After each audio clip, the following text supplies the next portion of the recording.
जय सिया राम। जय श्री सद्गुरु नारायण भगवान की।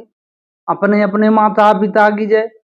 आज का प्रसंग बहुत इम्पोर्टेंट है।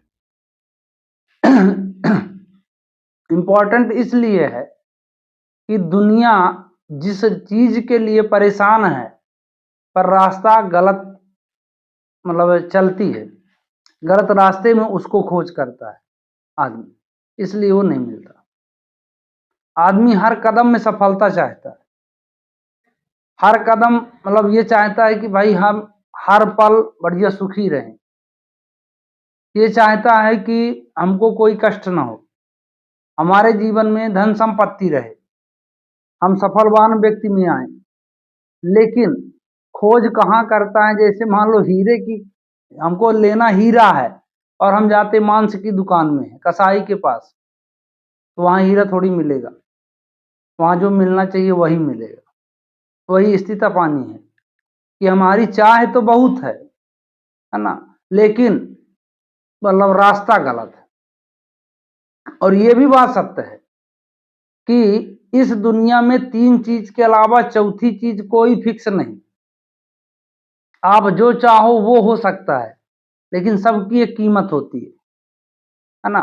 जैसे मान लो कि आप 50 पैसे की अगरबत्ती लगाओ और भगवान से कहो कि मुझे एक सुंदर कार, बढ़िया बंगला, घर दे दो, तो वो बेवकूफ व्यापारी नहीं है।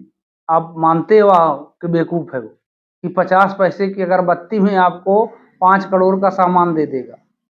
उससे बड़ा व्यापारी है ही नहीं संसार में, है ना। वो भी अपने जो सामान देता है वो उसकी बराबर कीमत वसूल करता है। हाँ, इसकी कीमत अलग होती है, जो उसके यहाँ रुपया चलता है वो दूसरा प्रकार का है। और यह भी बात, दूसरी बात आप जान लो कि ये संसार में अगर आप कुएं से पानी नहीं पा सकते, जल स्रोत जो है, प्यास आपको लगी है तो जल स्रोत के पास जाना चाहिए, ना कि आपको पर्वत पहाड़ में भटकने में मिलेगा। तो जो आप सफलता चाहते हो या धन चाहते हो, ये सब उनके कदमों में है, वहीं से वो डिस्ट्रीब्यूट होता है पूरे संसार को, सब ले जाते हैं। थोक व्यापारी वही है, एक प्रमुख डीलर इन सभी चीजों के। अब आप उसके पास जाते हो कि जब मैं, जैसे मान लो डीलर के बाद फिर विक्रेता, फिर विक्रेता, फिर विक्रेता, लास्ट में कौन? खत्म विक्रेता के पास जब माल पहुंचता है, उस विक्रेता के पास हम गए, क्या मिलेगा हमको? तो कहने का भाव ये है कि विश्वास मानो आप, इसमें सिर्फ विश्वास मानना है। और आप ये सृष्टि को पूरी मैं भी नहीं जानता ना आप जानते, लेकिन जितने व्यक्ति को आप सफल जानते हो, उनके कर्मों का अगर आप अवलोकन करोगे तो उनके घर में कोई ना कोई अच्छा कर्म वाला होगा। अब सुख वाली बात यह नहीं कि सुत दारा और लक्ष्मी पापी के भी हो। अगर आप इसमें आकलन करते हो अच्छे कर्मों का कि अच्छी उसके पास औरत है ना, अच्छा धन संपत्ति है, तो सीधे कह दिए कबीरदास की सुत दारा और लक्ष्मी पापी के भी हो, पर संत मिलन और हरि भगत दुर्लभ जग में दो। ये 2 चीज अगर जहां आपको दिखाई दे तो मान लो कि वो शुभ कर्म करने वाला है। पैसा तो मिलेगा, पैसा वाली बात नहीं है। पैसा सुदामा जैसे गरीब व्यक्ति जो कि दो इतना दे देते हैं कि फिर समझ जाओ आप, सुदामा का नाम इसी ले लिया। तो हमको करना क्या है?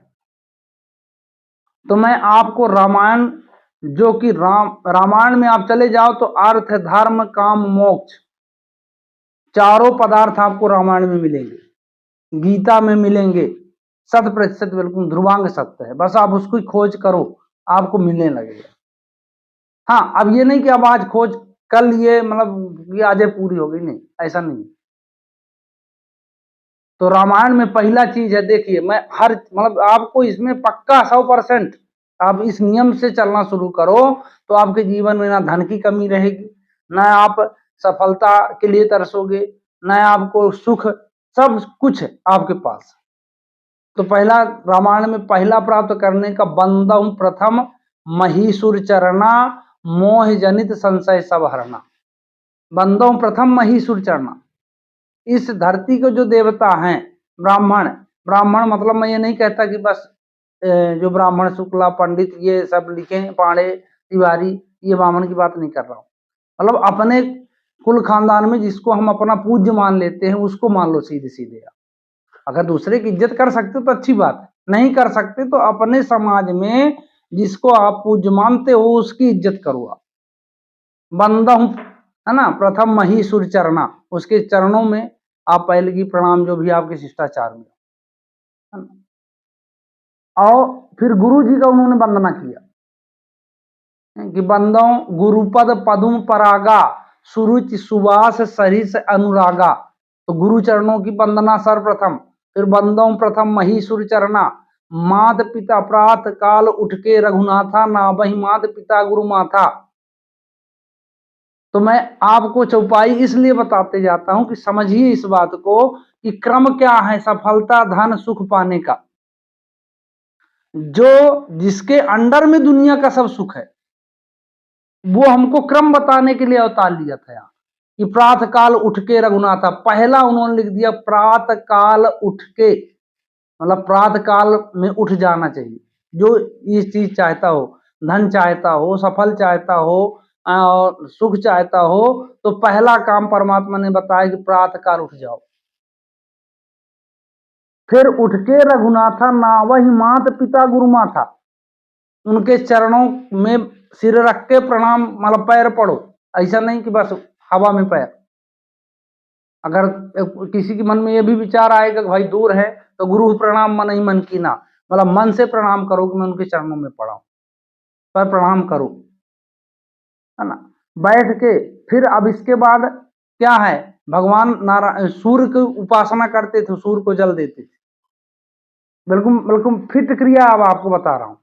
आप यहां वहां भटकोगे कोई मतलब का नहीं, भटक के देख लो और किसी का भी मोटिवेशनल सुन लो। अगर इस तथ्य के अलावा दूसरा मोटिवेशनल है धन प्राप्त करने का तो क्षणिक है, कहीं भी पा जाओगे, अलग बात है ना, ठीक बात। बाकी आप स्थायी नहीं हो सकते, स्थायी करेंगे यही आपको लौट के आना पड़ेगा, ये मेरा खुला चैलेंज है। तो ये हो गया। तो जब सूर्य उदय के पहले आप जगो और जगने के बाद बढ़िया सूर्य नारायण को कम से कम एक लोटा पानी दे चढ़ाओ, जल चढ़ा दो, कुछ भी मत कहो ओम सूर्याय नमः, ओम सूर्य नारायण भगवान की जय, कोई मंत्र नहीं, सूर्य नारायण भगवान की बस। माता पिता का पैर पड़ लिए, गुरु को प्रणाम कर लिए मन ही मन जिसको मानते हो। इसके बाद सूर्य नारायण वाला काम हो गया, अपने ब्राह्मणों का सम्मान करना। फिर राम ही सुमिर ही राम ही गावे, राम का ही सुमिरन हो और राम का ही गान हो। कहते हैं राम राम कहने से रोटी मिल जाएगी, तो राम राम कहने से पता नहीं क्या मिलता है। आप इसका ऑब्जर्वेशन करो कि जो संत महात्मा हैं जो मंडल आश्रम चलाए हो कौन सी खेती करते हैं और कौन सा पीएचडी होल्डर है, कौन सा एमबीबीएस है, कौन सा इंजीनियर है, लेकिन उनके यहाँ चले जाओ आप, कम से कम 10-10 हजार 1-1 लाख ऐसे ऐसे आश्रम 1-1 लाख व्यक्तियों का पर डे खाना देते हैं। कौन देता है ना। फिर रामायण भी कहती है कि उनके पास मात्र जाने मात्र से, है ना, जो संपदा शिव रावण दीन दिए 10 मात्र, जो संपदा रावण को शिव जी ने 10 सिर काटने पर दिया था, वो संपदा, मतलब जो संपदा शिव रावण ही दीन दिए 10 माथ, सो संपदा विभीषण सकुच दीन रघुनाथ। उतनी संपदा परमात्मा ने राम राम कहने में दे दिया, ना गोड़ काटना पड़ा ना हाथ काटना पड़ा। ऐसे दयालु है परमात्मा। हाँ, पर अब उनकी योग्यता क्या है देखिए, फाइनल मैच मतलब जीतने की मैं आपको बिल्कुल सूत्र बता रहा हूं कि जब इस तरह की संपदा पाना हो तो करना क्या है, भाव क्या होना चाहिए। तो उन्होंने कहा कि निर्मल मन जन सो मोहि पावा, मोहि कपट छल छिद्र न भावा। बस एक योग्यता होनी चाहिए उस व्यक्ति, निर्मल मन हो, निर्मल मन जन सो मोहि पावा, मोहि कपट छल छिद्र न भावा। तो जैसा अंदर हो वैसे बाहर दिखाई। रावण का उद्धार क्यों हुआ, रावण अंदर से जैसा था वैसे बाहर दिखाई देता था। बाली का उद्धार क्यों हुआ, जैसा अंदर था वैसे बाहर था। लेकिन हमारी स्थिति क्या है, मुंह में राम बगल में चूरी, अंदर राम मतलब चूरा बांधे हैं ऊपर राम राम, तो कोई फायदा नहीं। फायदा है तो उसका नाम है ऐसा है, तो वो फायदा नहीं। तो आप विश्वास मान लो, बिल्कुल गहराई से मैं आपको समझा रहा हूं। है ना।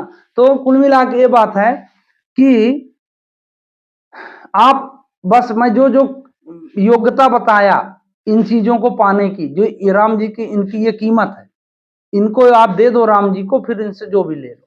मतलब कुल मिला के उस परमात्मा का चिंतन आप ले लो और अपनी चिंता उनको दे दो, बात खत्म। सारांश ये है ना कि उसका चिंतन आप ले लो, सीताराम सीताराम सीताराम सीताराम, और एक दिन में आपको ना प्रसन्नता मिलेगी, ना एक दिन में आपको खुशी मिलेगी, ना एक दिन में आपको आभास होने वाला है। क्योंकि जन्म जन्म मुनि जतन कराई, अंतराम कही आवत नाई।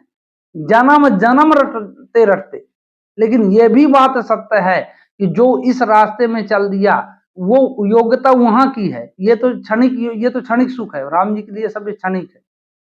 ये धन संपत्ति, सुंदर पत्नी, बच्चे, बीवी, ये सब ये उसकी योग्यता नहीं है, इसमें मत भी लिया जाना है। आप परेशान मत हो जाना कि जन्म जन्म मुनि जतन कराही, अंतराम कही आवत नाही। ये उनको प्राप्त करने की योग्यता है। बाकी यहाँ का भोग भोगने की योग्यता तो मात्र आप साल 2 साल कंटिन्यू बढ़िया राम राम कह के अपने चरित्र मोहि कपट छल छिद्र न भाव जितने मतलब आपको योग्यता बताइए, धारण कर लो, बाकी सब सही, विश्वास मानो, है ना। दुनिया का हर सुख आपके मतलब पास होगा, है। और वो पागल बोचर नहीं है जो सब छोड़ देते हैं परमात्मा के लिए। भरत भैया, श्री भरत कुमार, है ना, अयोध्या जैसे राज्य को तिनके के समान छोड़ दिया। एक बार आदमी तिनके में भी कोई लोभ दिखा देता है, कोई लोभ नहीं, क्योंकि वो जानते हैं कि उनके चरणों में इस तरह की अयोध्या पता नहीं अगणित अयोध्या है ना। शिव जी ने कहा था कि राम भजन बिन सुनहु खगेसा, मिटहि न जीवन केर कलेसा। भोलेनाथ कहते हैं सीधे कि जीवन का अगर दुख मिटाना है, आपको सुख संपत्ति प्राप्त करनी है, तो बिना राम भजन के दूसरा रास्ता है ही नहीं। बिल्कुल विश्वास मानो। अगर राम का भजन नहीं तो इन सब चीजों का आप क्षणिक पा भी जाओगे। मैं कहता हूं कि मैं 2 4 10 साल का पैसा वाले बन गए, इसके बाद आपकी दुर्गति पक्की है, 100% पक्की है, 1001% पक्की है ना। तो इसीलिए आप बिल्कुल सीधा रास्ता। अब आपको कहानी में अगर ना समझ में आया हो तो मैं सारांश बता देता हूँ कि आपको करना क्या क्या है अपने जीवन में। हर चीज हर क्षेत्र पाने में सफलता, सुख, समृद्धि। प्रातः मतलब बढ़िया सूर्य उदय के पहले जगो। जो नाइट में ड्यूटी करते हैं, चलो उनके लिए समस्या, तो वो उनके लिए तो और आसान है। 4 बजे से पकड़ लो समय को, मन में सीताराम सीताराम काम करते जाओ, मुंह से कहते जाओ ना, कौन सा चोर है। मतलब बगल वाला हंसेगा सुन के, शायद उसका भी जीवन बदल जाए, है ना। आपको शर्माना नहीं है, बस सीताराम सीताराम शुरू कर देना है। मन में, मन से ही माता पिता को प्रणाम, मन से ही गुरु को प्रणाम, जो चले गए हैं उनको भी प्रणाम, जो जिंदा है उनको भी प्रणाम, है ना। भाई मान लो कि डेली तो ब्राह्मण आपके घर आएंगे नहीं, न आप मिलोगे, क्योंकि इसी समय ही चल रहा है। जब मिले तब दंडाकार, उनका चरणोदक लो, उनका पैर धो, जिसको आप ब्राह्मण मानते हो। मैं ये जबरदस्ती नहीं ला रहा हूं कि ब्राह्मण जाति भर से पैदा हो गए उसको मानो, जिसको आप मानते, ठीक। फिर राम जी का स्मरण जीवन में एक टाइम बनाना ही पड़ेगा आपको, अगर पाना है तो, है ना। कम से कम जीवन में आधा घंटा समय उनके लिए व्यक्तिगत समय दो। नहीं है व्यक्तिगत समय, मत दो तो निर्मल मन हो, किसी के लिए उटपटांग भावना ना हो, उटपटांग करने का विचार ना हो, परोपकार की भावना रखो। बस विजय श्री आपके कदमों में होगी 100%। बस यही इनकी योग्यता है और यही सार है जीवन का, और यही सब चीज पाने का बिल्कुल सही रास्ता है। आप महात्मा ले मनन करके देखना, मेरी बात छोड़ दो, है ना। तो जितना जल्दी चलने लगोगे उतना जल्दी सफल हो जाओगे। जो लेट चला लेट पाएगा, जल्दी आओ जल्दी पाओ वाला ऑफर है। जल्दी चलो जल्दी चलो। तो इसी आशा के साथ कि आप सब मेरी बातों को बिल्कुल दिमाग में रख कर अपने जीवन को सफल बनाएंगे। जय सीताराम।